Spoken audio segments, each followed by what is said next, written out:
eh. Hanggang second floor siya. Gyoza Festival! Ang dami. Sale.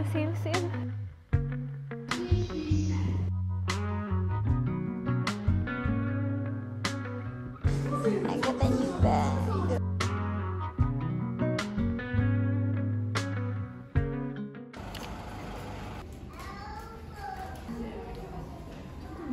Here, take away. For here? Yeah. 100 rupees. Ang sarap ng cookies niya.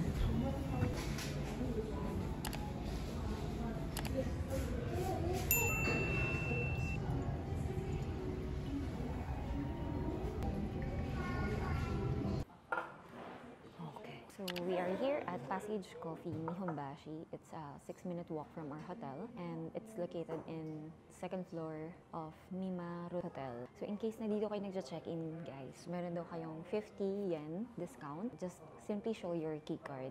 Pero kung hindi naman, wala siyang discount.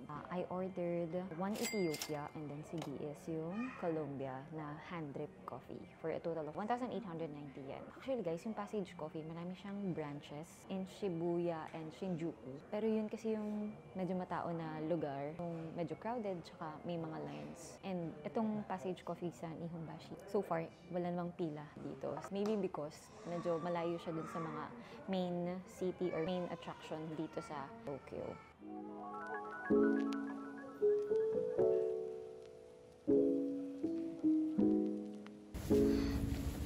Let's go! When Lambo. Wow, nice car. Wala lang Sakura. Or baka doon pa sa dulo, no? Okay, at least nakita natin siya. Wala nga lang cherry blossoms. But still, di kasi kami umabot sa cherry blossoms. Mahal din actually yung mga flight pagka Sakura season. So, siguro dapat sobrang advance nyo siya i-book. Parang ang risk lang, di ba? Kung gusto nyo nga ng mura na flight, ang risk lang, hindi mo alam kung kailan yung exact date ng Sakura, yung pag-bloom ng cherry blossoms. So, parang medyo swertihan lang din kung yung na-book nyo is tatapat dun sa pag-bloom ng cherry blossoms. Pero pag malapit ka naman na nag-book, and then alam mo na yung timing ng bloom ng cherry blossom. Sobrang mahal naman ang flight. Nakita ko sa vlog ni Jay, ang maganda na ito yung lalakad niya. I just wanna see the Meguro River. Dapat may mga may kainan, mga stalls, ganun. Eh di ba nga sabi madaming tao daw sa area na to. Parang wala. Yan dito yun. Okay, tingnan natin. Tingnan mo, may mga dahon siya, di ba? Oo. Yan na lang yung natira. Meron pang mga konti-konti, pero mostly nalagas na. Ang ganda nito, pag lahat to all pink. Sheesh! Yaman sa susunod, maabutan din natin ng cherry blossom season. Sarap dito mag-biking lang, tas walking sa morning. Oh! Nakakalula. Biglang mahulog yung camera. Edit na lang natin yung video, lalagyan ko marami cherry. Pwede naman. AI. Oo. Grabe, di ko ma-imagine na sobrang dami yung tao dito. Feeling ko dyan lahat sila sa bridge. Oo. Siguro picture dyan, picture dito. Tapos Kabilang pila-pila dito side. yung tao.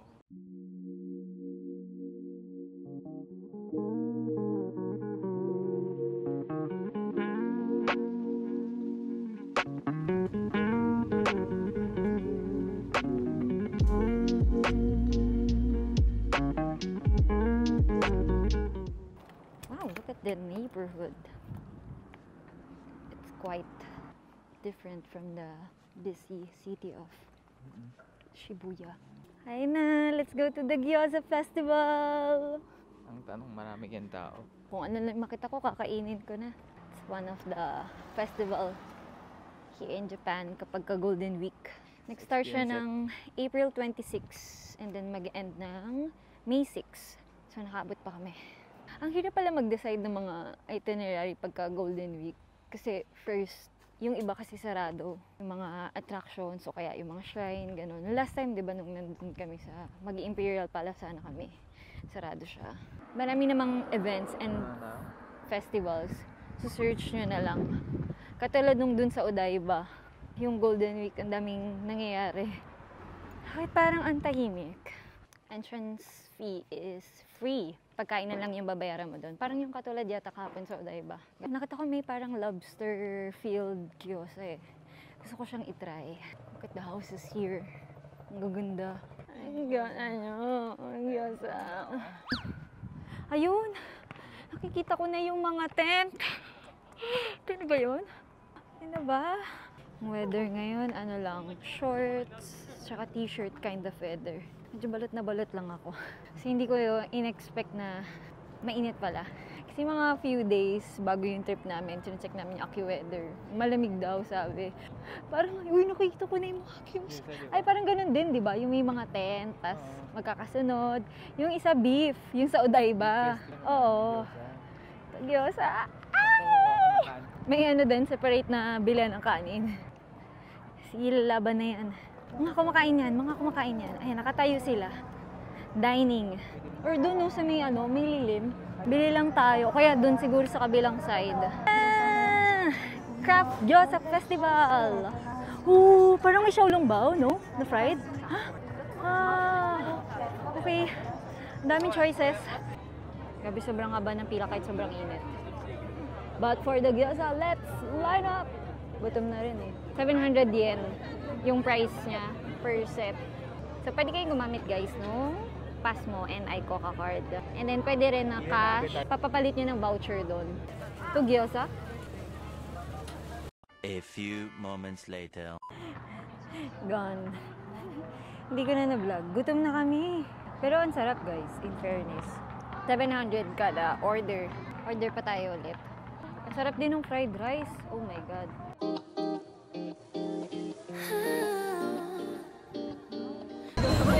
We're here at Shibuya Kuroshi. Ayun na yung mga sa Starbucks na nakapwesto.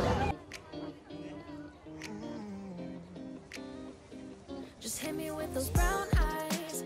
Wanna take a ride, wanna roll the dice. I'm not just another one of the nice guys. Open up your clouds with blue skies. It feels like Let's go to the shopping district of Tokyo, Harajuku. looking for a girl that's my ride or die.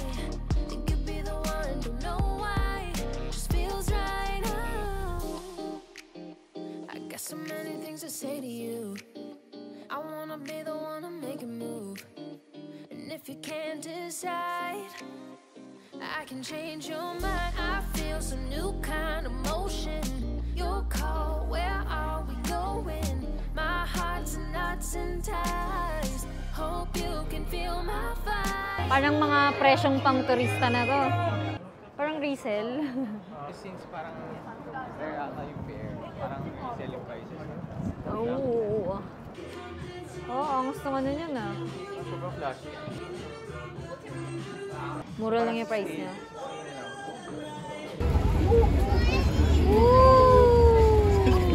So we're here at Oreryu Shio Ramen. Try out their ramen. I ordered Oreryu Shio Ramen. Signature dish nila. By the way guys, pagka pinili nyo pala na half noodles, depende kasi kung malakas kayo mag-noodles, pwede nyong piliin na kunwari small serving or pwede naman na normal serving kung kaya nyo namang ubusin. Pero kung hindi, pwede yung half serving, tapos meron kayong additional one topping. Pwedeng egg, pwedeng meat. That's it.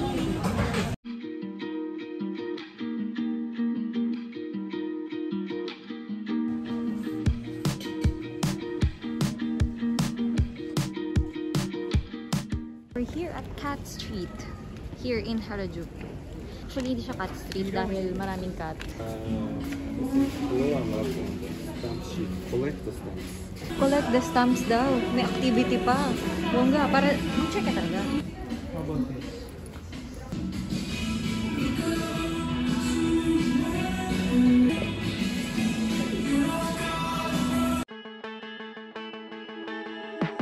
I'm getting older, but I still can't read a vibe. 'Cause my world is on fire, but we're saying we're doing fine. Ito pwede mo pa customize. For example to, yung bag tag. Palagay ka ng name. Or papalagay ka ng mga accessories. Mga second hand ata yun. Kasi nakalagay nila ko. Okay. Parang papasa pa na ano. Okay. Win a sweet surprise. Hindi kami nakapag-collect sa ibang floor. Mamaya, pagpababa. Gift shop. Tapos ito, ay may arcade pa oh. Ay, ito 27,500. Nice. Galing may binigay pa sa amin na ano, yung token, pang photo booth. Bibigyan kanya ng activity per floor. Tapos may photo booth pa. Para at least, di ba, mas maraming tao rin yung pumasok. Kasi the more na maraming tao na pumapasok, nakakainganyo dun sa mga nasa labas. Na parang, what is the hype all about?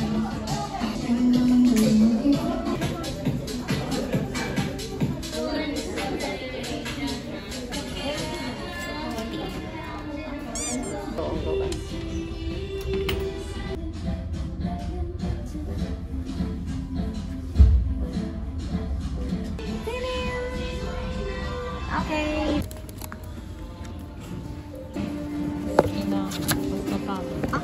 Postcard.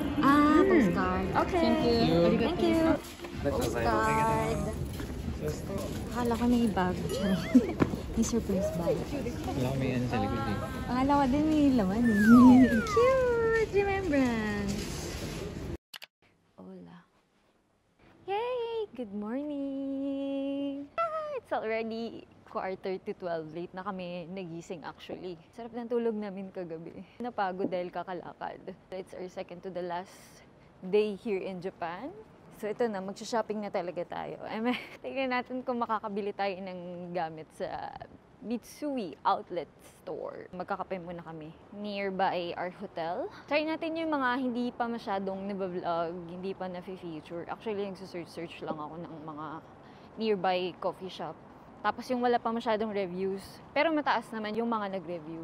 Hindi ko pa siya nakita sa mga vlogs before. So yeah, let's try it! Yung mga coffee shops kasi na nakita ko sa Shibuya, tsaka sa Shinjuku, laging mahaba na yung pila. So yun yung struggle dito. I mean, damit ko, best to eh. Dapat meron tong long sleeve. Kaso, sobrang init. Oo, hindi ko yung expect na summer. Kasi parang yung sa AccuWeather na before kami pumunta dito, ang sabi mga mas malamig pa dun sa last time na pumunta kami sa sa Japan. So parang expected ko, ayan, mga long sleeve, OOTD, ganon. Heat tech pa nga ako eh, tsaka heat pack. Hindi namin nagamit. Yung tinanggal ko na lang yung long sleeve. Sabi ko, itong best na lang yung isusuot ko. Short kind of weather. Kada rin dito sa area namin actually, ang daming train station na malapit. Tapos, ayan, ang dami rin namang mga convenience store. Yung last time medyo malayo kasi. Saka alam mo ang ayoko lang dun sa last time. Hindi naman ayaw, pero yun lang yung pinaka nakikita kong downside. Yung train na malapit sa kanya JR. Kaya mahal yung mga ano na. Mahal yung pag-train namin lagi. Pero convenient naman kasi may JR yun. Pero yun nga lang, kung aalis ka, sasakay ka muna ng JR, silipat ka ng subway. So parang may additional kang bayad sa JR lagi. Pero convenient siya kasi nga, may train kang katabi. Tsaka walang kainan na malapit. Parang medyo, siguro 500 meters bago dun sa mga kainan. Malayo din. Kasi parang bahay-bahay yung mga nandun sa paligid namin. Tokyo, Tabata. Kasi mura lang din siya eh. Maganda naman yung facilities niya, malinis. Here. Ito, coffee. Ah! Manteru! Oh! Hello! Konnichiwa! Ay, ito, beans, drip. Comment and display these beans. Okay. And so high price. More from China. Red wine. Red So wine. sexy. Okay, I wanna try this one. Okay. Hot. Hot, yes. Okay. This one is, minimalist, cozy, and ganda naman niya, space niya, simple. Although hindi mo lang masyado makita. Pero pag nakita mo tong parang gate na to, ito na yung coffee shop. Sisilip ka lang. Hindi kayo magtayo-tayo lang, tas casual talking, gano'n. Okay tong coffee shop kapag gusto mo yung, kunwari, tahimik, ayaw mo nang masyadong matao, or gusto nyo ng space for your friend na makakapag-usap kayo ng maayos. Yung hindi maingay, hindi crowded, ayan. Let's try their coffee first, and then sabihin namin sa inyo yung verdict. Yan, may mga hand drip coffee siya. Maganda sa kanya, walang pagkain. So, alam mong, ang reviews are about coffee itself.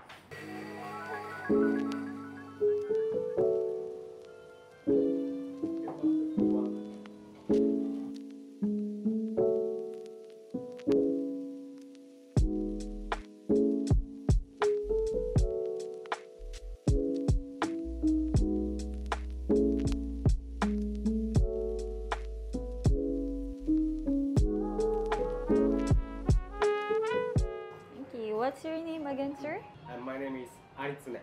Ritsune. Hello, sir. Hi to my YouTube vlog. From Philippines. 30センチ。どこやりました？ If you're looking for the best hand-drip coffee here in Tokyo, Manteru Coffee. 一人スイカのジューシー爽やか系のが当たる。 Bigyan niya pa kami ng free na chai na beans to try. Para at least matry namin lahat ng selection. Bango. エアロプレスのセミナ Kakaiba. ー Thank you, coffee expert. Hardy and Mari approve. Parang POV ko. Grabe, apakasarap na mga kape niya. 3 beans yung na-try namin. Hey! Let's go! そうかっこいいよね。 The next station is Minami Funamashi. Kaihin Makuhari. Ang bilis ha, hindi namin siya namalayan ha. Parang nalingat lang kami, nandito na kami. Aeon Mall. Actually, maraming mall. Malalaking mall dito sa area na to. Aeon, Lalaport, Katsuya. Katsudon. I ordered the loin tonkatsu meal set for 790 yen. Actually, kung ano na lang makita namin na walang pila, yun na lang yung pinuntahan namin. Pero marami namang restaurant choices here sa tabi ng Mitsui Outlet Store. Para siyang food court.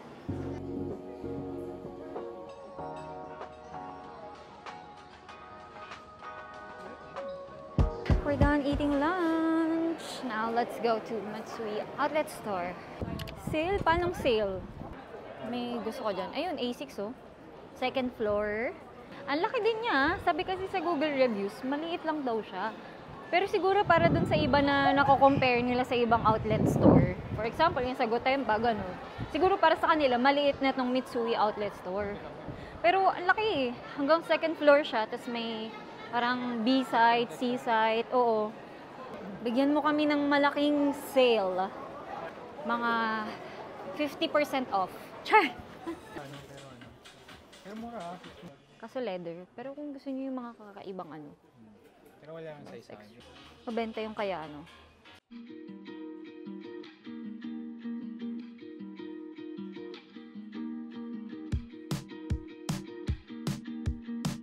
Ganito yung wallet ko dati, mahaba. Kasi na-realize ko hindi pala siya maganda. Kasi yung space. Slow down, hold on tight now. It's okay to meet me at the front line. 5K na lang. Yung mga wallet. 50% plus 30% off. Ang dami. Sale. 50% off, coach. Tapos walang pila. Okay. Ito, Kate Spade. Pwede. Sige, 2K. Bibilin ko na. 75% off clearance.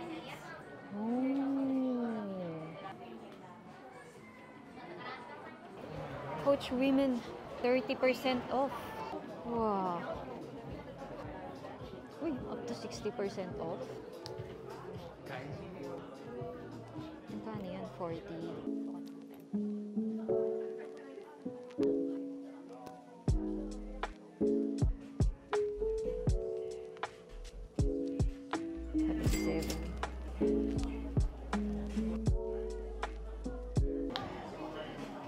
Ganda rin. After discount and tax-free, 23,000. 23,000. 625. Tempting ha? 8K. 8K na lang after all the discount. Oh my God. Pag body bag siya, ganda rin.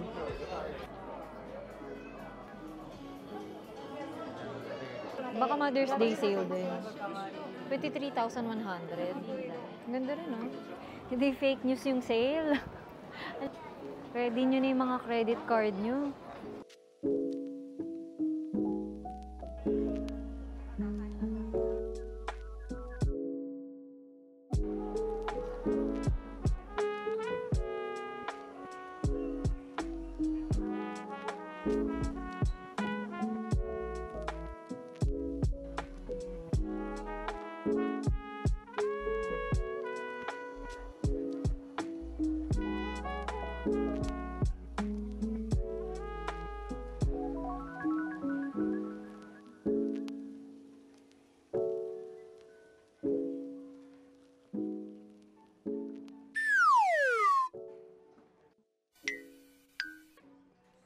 Alam mo kung sobrang dami lang nating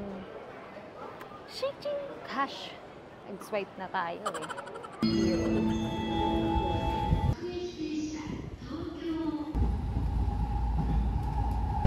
Hunting for the biggest discount. Yay! Made it! Wow! Welcome to Mitsui Outlet Park, Kisazaru. Traffic lang yung papasok, guys. Pero dahil sa parking kasi yun. Isa lang yung ano niya talaga, entrance niya. Tokyo Interior. Ito, feeling ko puro furnitures. Ito, kids playground or something. Mitsui Kisazaru. Wow, mahangin dito ah. Para siyang Gotemba outlet store. Oo, madami din palang tao. Akala ko porket malayo siya. Konti yung tao. Oo. Kaya pala ang daming sasakyan. Itong branch na to, bigger than the Makuhari branch. Ganun din, ang dami ding sale. Go check out some items, shoes, bags. Nike factory store. Asics. Parang doon sa kabilang outlet, wala akong nakitang pets. Siguro hindi allowed yung pets doon, no? Dito, marami ako nakita ng mga dogs. 40. Yung nakita din natin kanina.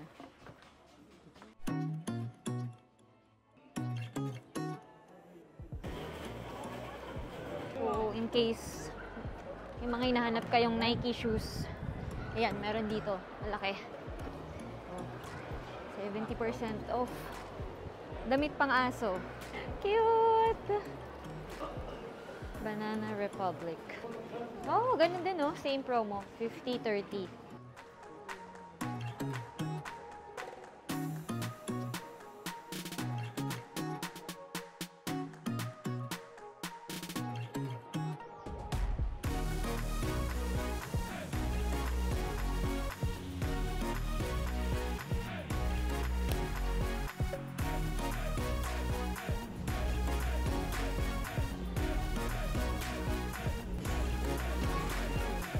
Food court.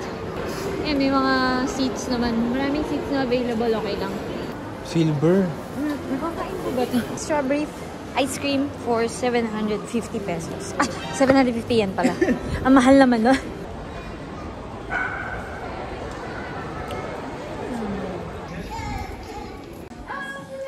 New bag!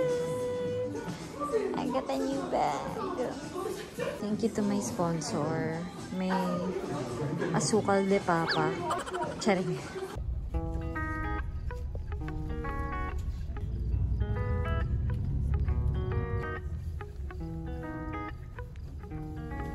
Finally back in Tokyo after 1 hour of bus ride.